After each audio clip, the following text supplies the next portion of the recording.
नमस्कार। मैं Shailesh Kumar Dubey, chartered accountant by profession, आपका होस्ट एंड दोस्त। गवर्नमेंट ने दो फॉर्म नोटिफाई किए हैं इनकम टैक्स के, ITR 1 और ITR 2।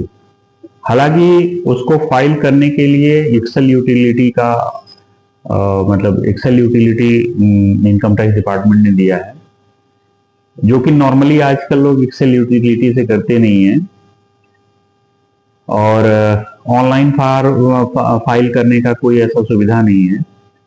तो लोग आजकल नॉर्मली सॉफ्टवेयर के थ्रू रिटर्न फाइल करते हैं।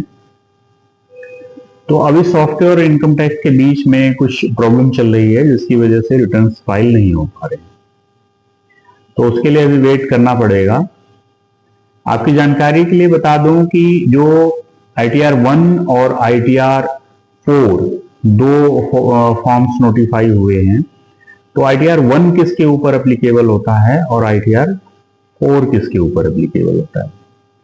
तो ITR 1 जो एप्लीकेबल होता है वो बेसिकली सैलरीड एम्प्लॉइज के लिए एप्लीकेबल होता है।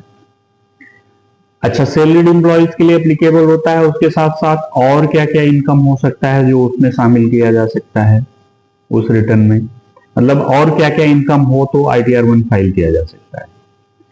तो सैलरी इनकम मैंने बता ही दिया, और इनकम की कैपिंग है 50 लाख से ऊपर नहीं होनी चाहिए, चाहे सैलरी से हो चाहे किसी सोर्स से भी हो।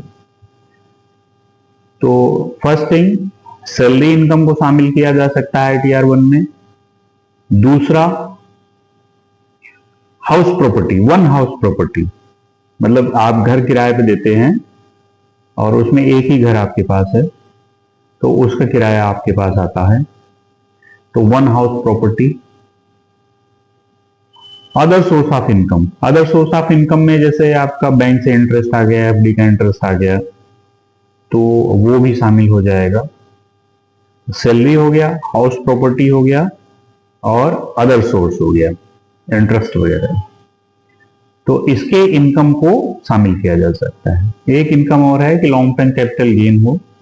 अब वो लॉन्ग टर्म कैपिटल गेन मतलब कोई चीज खरीद बेच रहे हो आप, एसेट, संपत्ति, शेयर जो भी है, और वो लॉन्ग टर्म हो, और उस लॉन्ग टर्म कैपिटल गेन की जो वैल्यू है, अमाउंट है, वो 1,25,000 रुपए से ज्यादा ना हो, और एग्रीकल्चरल इनकम 5,000 रुपए तक।